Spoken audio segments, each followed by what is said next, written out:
નમસ્કાર મિત્રો, મારી યુટ્યુબ ચેનલ સંજય પટેલમાં આપનું હાર્દિક સ્વાગત છે। મિત્રો, આજે આપણે ધોરણ 3 વિષય છે પર્યાવરણ આસપાસ, તેનો પાઠ 20।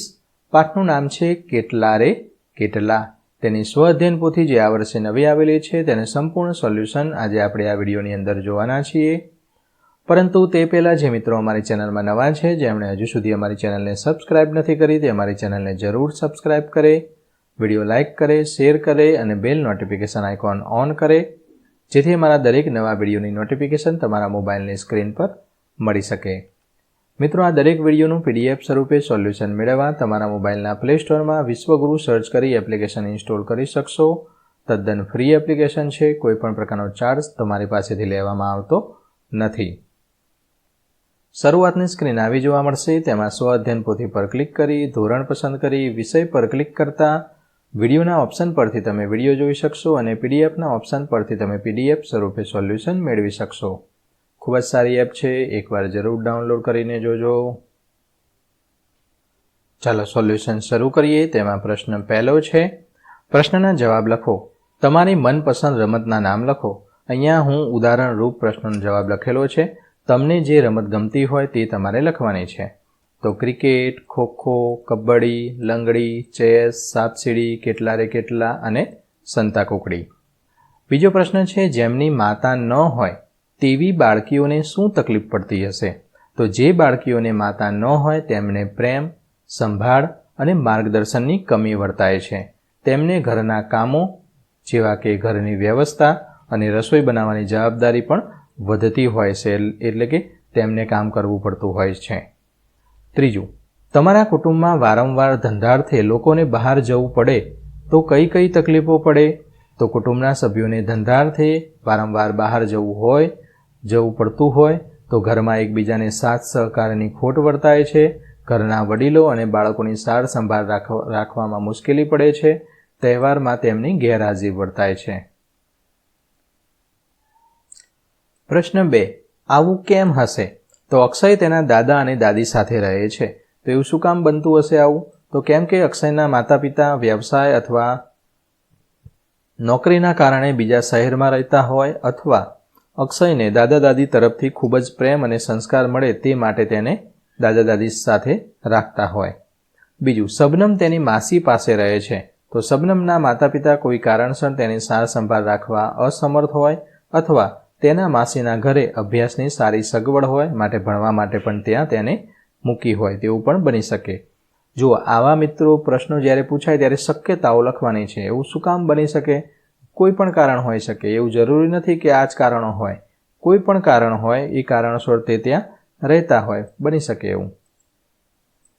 ત્રીજો પ્રશ્ન, કિરણ તેની મમ્મી સાથે તેના મામાના ઘરે રહે છે। તો કિરણના પિતા નોકરી માટે બહાર ગામ રહેતા હોય તે માટે, અથવા તો બીજા અન્ય કારણોસર તેની માતા સાથે ન રહેતા હોય, એટલા માટે એની મમ્મી છે એને લઈને એના મામાના ઘરે રહેતી હોય, એવું પણ બની શકે। ઘણા બધા કારણો હોય, અહીંયા ઉદાહરણ રૂપ તમે કારણ લખી શકો। પ્રશ્ન 3, વર્ગીકરણ કરવાનું છે। તો મોટું કુટુંબ અને નાનું કુટુંબ। મોટું કુટુંબ હોય તો શું થાય, કેવી કેવી તકલીફો પડે એ મોટા કુટુંબમાં, અને નાનું કુટુંબમાં સારી સગવડો મળે, એવું બધું લખી શકો। તો મોટા કુટુંબની અંદર ઘરમાં ઝઘડા થાય, મનપસંદ વસ્તુઓ ભાઈ બહેનને વહેંચીને વાપરવી પડે, કારણ કે ઘણા બધા 3-4 છોકરાઓ હોય અને બધી કોઈ વસ્તુ રમવા લાવી હોય તો 3 લાવવી પડે, 3 બાળકો હોય તો 3 લાવવું પડે, અને ઓછું લાવો 1-2 લાવો તો એક છોકરો રમતો હોય તો બીજાના ભાગમાં ના પણ આવે, આવું મોટા કુટુંબમાં થાય। બહાર ફરવા જવામાં તકલીફ પડે, એટલા બધાને કેમ જવા ફરવા? નાણાંની બચત થાય નહીં, વપરાય પૈસા જેટલા હોય એટલા બધા વપરાઈ જાય, વધારે સભ્યો હોય એટલે। રમકડા પૂરતા પ્રમાણમાં મળે નહીં, ઓછા લાવવા પડે, આમ 2-3 લાવતા હોય તો એક જ લાવે। ઘરમાં ભાઈઓ અને બહેનોને ભેગો રૂમ મળે। નાના કુટુંબમાં શું બેનિફિટ રહે? તો યોગ્ય માત્રામાં જમવાનું મળે, જેટલું ખાવું હોય એટલું, નાસ્તો ને એવું બધું ઘણું બધું થાય શક્યતાઓ। ઘરમાં અલગથી રૂમ મળે, મનપસંદ વસ્તુઓ મળે, ભણવા માટે લેપટોપ મળે, ઘરના દરેક સભ્યની જરૂરિયાત પૂર્ણ થાય। નીચે મુજબની પરિસ્થિતિ થાય તો તમારી સંભાળ કોણ રાખે? પરિસ્થિતિ આપેલી છે, પપ્પા બહારગામ નોકરી કરતા હોય તો મમ્મી અને દાદા દાદી સંભાળ રાખે. મમ્મી અને પપ્પા વિદેશ રહેતા હોય તો દાદા દાદી અથવા કાકા કાકી. મમ્મી અને પપ્પા ન હોય તો નજીકના સગા સંબંધી. પપ્પાએ લગ્ન ન કરેલ હોય તો દાદા દાદી અને ફોઈ. તમે બહારગામ નોકરી કરતા હોય તો જાતે અથવા મિત્રો. પ્રશ્ન 5. લીટી દોરેલા નામની જગ્યા તમારા પરિવારના સભ્યોના નામ લખી જવાબ લખવાનો છે. અહીંયા જુઓ, લીટી દોરેલો શબ્દ હું ક્રિપલ છું, તો અહીંયા મેં ઉદાહરણ રૂપ લખ્યું છે સમીર છું એમ. અહીંયા તમારે તમારું નામ લખવાનું છે. મારા પપ્પાનું નામ, આ સુનિલભાઈની જગ્યાએ તમારા પપ્પાનું નામ લખવાનું છે. મારી મમ્મીનું નામ, તો આ નામ છે એની જગ્યાએ તમારે મમ્મીનું નામ લખવાનું છે. મેં ઉદાહરણ રૂપ નામ લખેલા છે, એ તમારે લખવાના છે એટલા માટે બોલતો જાઉં છું. દાદાનું નામ, તો અહીંયા તમારા છગનભાઈની જગ્યાએ તમારે દાદાનું નામ લખવાનું. આ દાદીનું નામ લીલાબેન, એની જગ્યાએ તમારે તમારી દાદીનું નામ લખવાનું છે. ભાઈનું નામ કૃપાલ, તો આ કૃપાલની જગ્યાએ તમારા ભાઈનું નામ. સગો ભાઈ ના હોય તો કાકાનો, મામાનો, ગમે એનો દીકરો હોય લખી શકાય. કાકાનું નામ બાબુભાઈ, તો તમારે અહીંયા કાકાનું નામ લખવાનું છે. કાકીનું નામ સંતોકબેન, તો અહીંયા તમારી કાકીનું નામ. મોટા પપ્પાનું નામ એટલે કે બાપુજી કહેતા હોય કે જે કહેતા હોય એ, તો અહીંયા પ્રવીણભાઈની જગ્યાએ મોટા પપ્પાનું નામ અથવા બાપુજીનું નામ. અહીંયા મોટા બા અથવા મોટા મમ્મી કહેતા હોય તો એનું નામ લખવાનું છે. અને પિતરાભાઈનું નામ મામા, માસી, ફોઈ કે કોઈ બીનું એ ભાઈ હોય એનું નામ અહીંયા લખવાનું છે.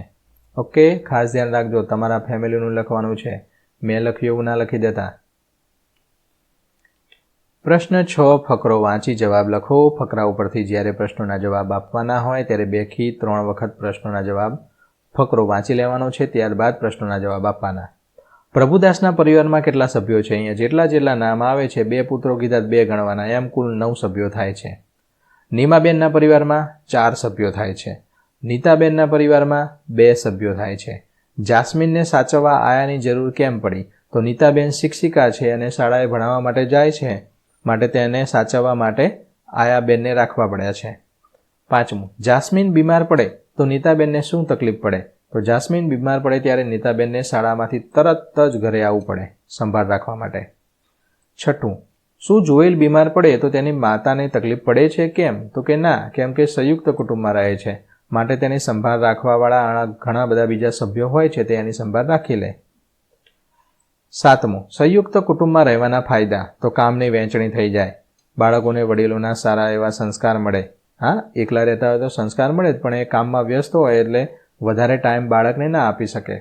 મુશ્કેલીના સમયમાં બધા સભ્યોનો સાથ સહકાર મળે, ટેકો મળે. તો મિત્રો, અહીંયા વિડીયો છે તેનું સોલ્યુશન પૂર્ણ કરીએ છીએ. દરેક વિડીયોનું PDF સ્વરૂપે સોલ્યુશન મેળવવા વિશ્વગુરુ એપ ઇન્સ્ટોલ કરો. તદ્દન ફ્રી છે, કોઈપણ પ્રકારનો ચાર્જ તમારી પાસેથી લેવામાં આવતો નથી. ફરી મળીશું આગળના વિડીયોમાં, ત્યાં સુધી આવજો.